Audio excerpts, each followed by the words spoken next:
Hello, crypto boys and ghouls, and welcome back to the channel, Tales from the Cryptmancer, where we feature content on play-to-earn games on the blockchain, such as Splinterlands. And in today's video, I wanted to share a clip from a recent Twitch stream from this past weekend, where we had a candid and real talk about rating points within Splinterlands, as well as SPS reward allocations. And I believe these two topics are intertwined and connected. And I believe it's a topic and a subject that should be looked at by the Splinterlands development team in more detail. And I think there's probably some tweaking or some adjustment that, when looked at, could likely be made here.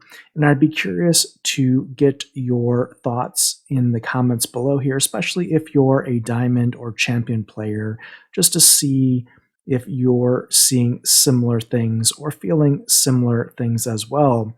And, we heard, I think earlier on Monday's town hall earlier this evening, Aggie mentioning, a couple mistakes were made in rating systems or rewards previously with bots in the game, and they owned up to those, and they've made changes since then. And I think we could now be in an era where, unfortunately, there could be similar issues or loopholes or exploits happening, not at the bottom levels of the game and bronze and silver with bot farms, but actually at the top levels of the game with very few people involved, but very big SPS or dollars involved. And it's something that I think should be looked at. There should be more data shared. There should be more transparency. And I look to see, hopefully, some of that, hopefully in the future. So without further ado, let me share the clip. Let me share some of the thoughts and the data points here. And until next time, keep stacking those stats. So we've talked about GLG. We've talked about the SPS DAO voting. The other thing I want to talk about, and this is going to be an interesting subject, is the rating system for ranked battles in Splinterlands, as well as the reward allocations for SPS in Splinterlands. So put on your seatbelts. This ride might get a bit bumpy. So, all right, I'm going to take you to my Twitter to give you some data points from this last season. This is a snapshot of a battle towards the end of last season that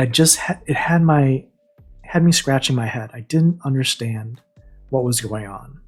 Now, this first top of the screen shows me battling Hemanthus, right? I was in, I think I was in, might have been Diamond 2, either at the top of Diamond 2 or, yeah, I think I was in Diamond 2. So my rating at the start of this battle was 3344. And I played Hemanthus, who at the time was number 3 on the champion leaderboard in Champion 1. He had a 4,681 rating.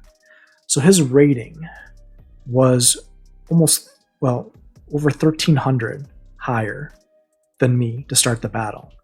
Now I won the battle, right?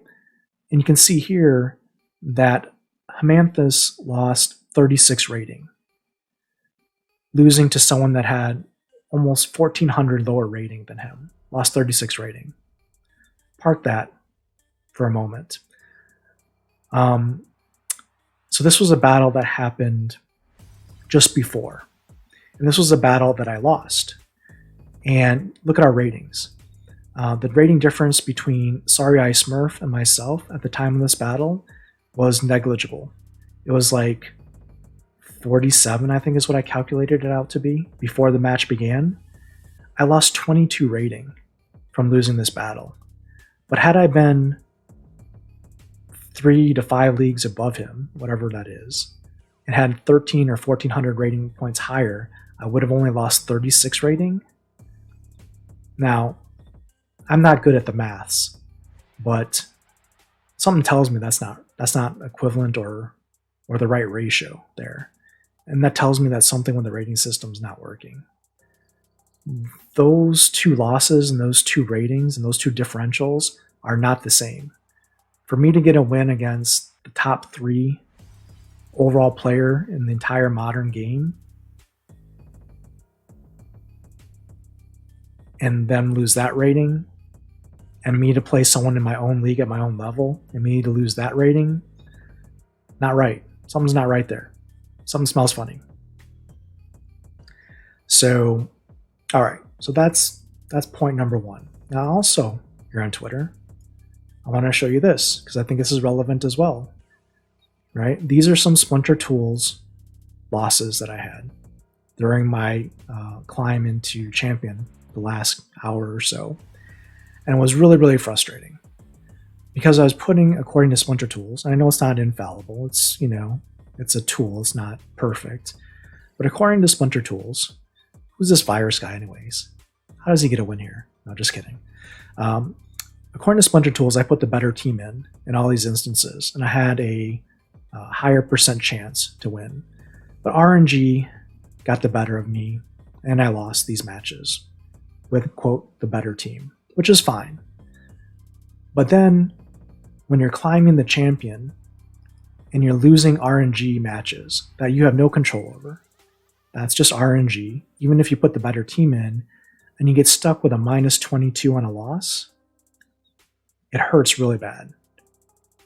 Because to make up for those losses, when you start getting your wins and you're getting only 10 points for a win, or sometimes you're losing 32 to 35 rating for a loss, when you lose those RNG coin flips, it's so frustrating because, well, if I lose a game like that where I had the better team, now I have to find a way to win 3 or 4 more games just to make up for that loss that I really should have won. So what is my point? My point is that when RNG is involved and you can put the better team out there and still lose, you should not be punished from a rating perspective so hard. It is not an enjoyable experience to put a better team out there, have RNG, have a bunch of misses happen, and you lose the match, and then you get hammered with a minus 20 or minus 30 rating difference there. And then for you to come back and win the next game, get plus 10, whatever the minimum is, and you're like, oh my gosh, I gotta win 3 more diamond matches just to get back to where I was. It's very frustrating, and it's not a good experience. Like, honestly, if I wasn't dedicated to the game, and this was like an Xbox game that I was playing, and I was trying to climb the rankings, I would just turn off the console and be done with it. I'm like, come on, this is ridiculous. It is, the rating system as it stands right now is broken. And here's the thing. Can someone point me to the math on how ratings are calculated for win streaks and point differentials, and where I can calculate what my rating is going to be after a match before the match happens? I haven't found the data. And that's a problem because this is a core component of our game that isn't documented, or at least I haven't found it. So if someone can point me to the white paper or the support article or whatever it is out there where I could go into this match and see that, hey, I've got a 47 rating differential here between Sorry I Smurf and myself, and going into this match, if I lose it, I'm going to lose 22 rating. I would love to see that because I would love to understand how the game calculates rating and how it calculates win streaks. Because I honestly think someone needs to look at that formula and talk to it and speak to it and explain it to the masses. And here's what I will say. And I told you this was going to get a little spicy. The next town hall, you know what? I don't want to spend an hour and a half talking to the new janitor at Splinterlands. I don't want to spend an hour and a half understanding how the new HR admin is doing or what they're doing on a daily basis. What I want to know is I want to know how the rating formula works and if the team thinks it's working as intended. That's what matters to me on a town hall. That's what I want to know. And if you're going to spend 2 hours on a town hall, give me content, give me substance, give me something that's relevant to what I'm experiencing in the game. what the latest employee is doing, or where they came from, or what they did previously, you know what? Put an article in Peak D. Let me read it if I'm interested. Otherwise, I honestly don't care. And that's just reality. That's just my opinion. And I would rather have content that is relevant to me and is a hot topic in the Mav chat or in the general community. And that's what I want to see focused on town halls. So where am I going with this? I have more thoughts here. All right. So let's talk about rewards. This is where I finished in Champion in Modern last season. I finished rank 151 here at the bottom of Champion 3 with a 3720 rating at the end of the season. So let's just say there's 200 players in Champion at the end of the season for Modern. And let's say there's the same 200 players in Wild.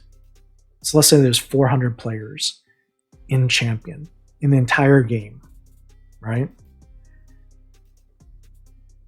How much of a percentage of the player base is that are getting Champion rewards? And by the way, I'm not getting Champion rewards all season. In fact, I got no Champion rewards. I only got Champion in the season rewards because I only made it to Champion the last day of the season. So if we look at peak monsters here, right? At the end of the season, let's say there was roughly 150,000 daily active users according to peak monsters. So let's do the math here, right? 150,000 daily active users divided by 100 to get the percent. And then I take 400 total champion players divided by that number. This is the percentage of players that are eligible for champion rewards in the game.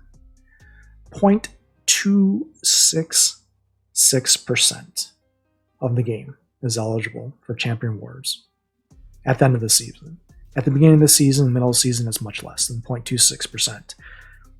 To give you an idea of what 0.26% is, it's 1/4 of 1%. It's a very low percent of players in the game.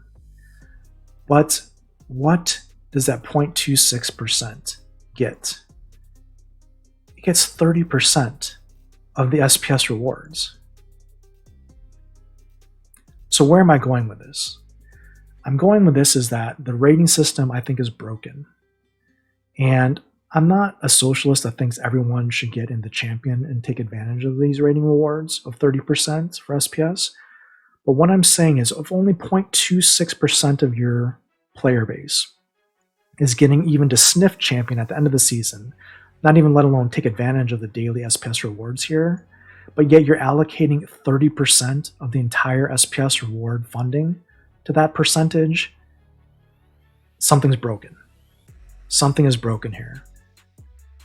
I know you want to pay your top players, but 0.26% is not your top players. It's your top player. It's not a league, it's a club, and it's a small club at that. So look at the ratings, Splinterlands.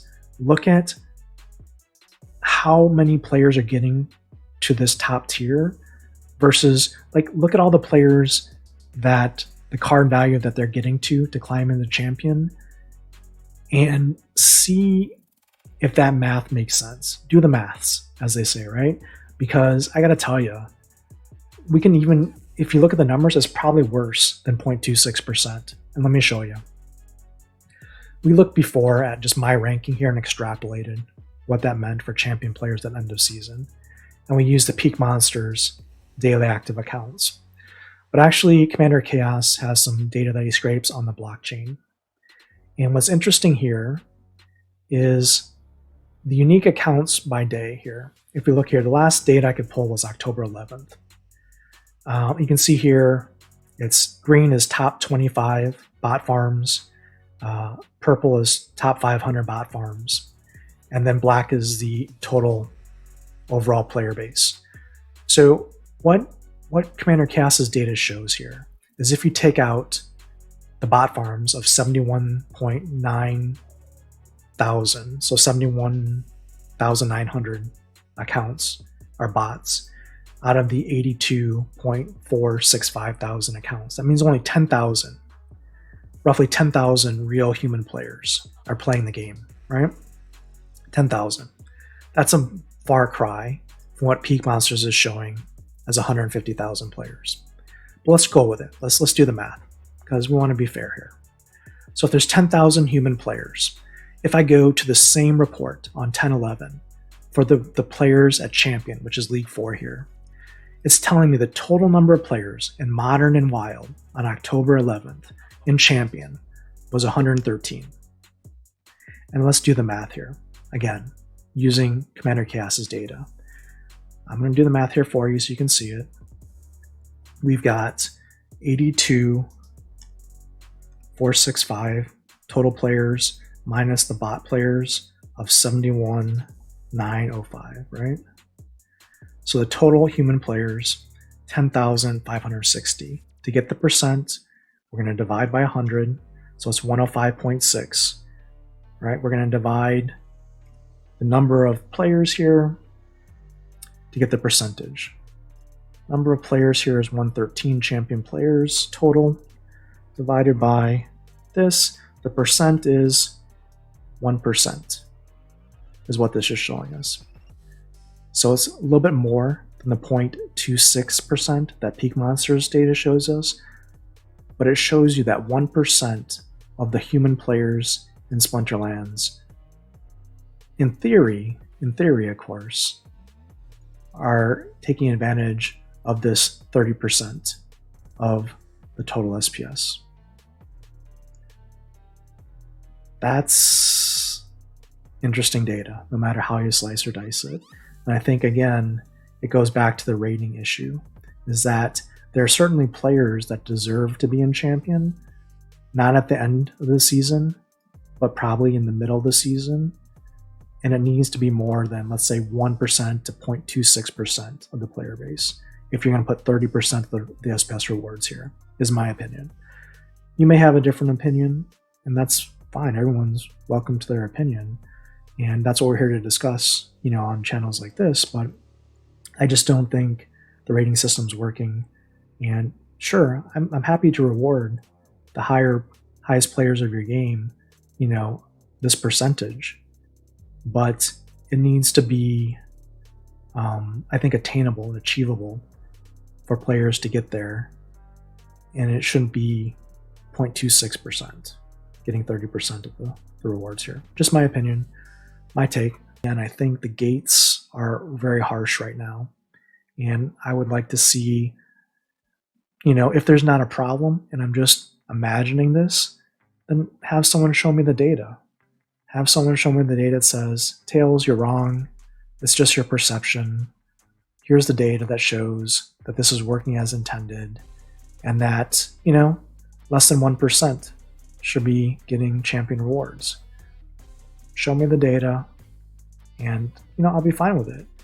But if the data says elsewise, then let's look at fixing it.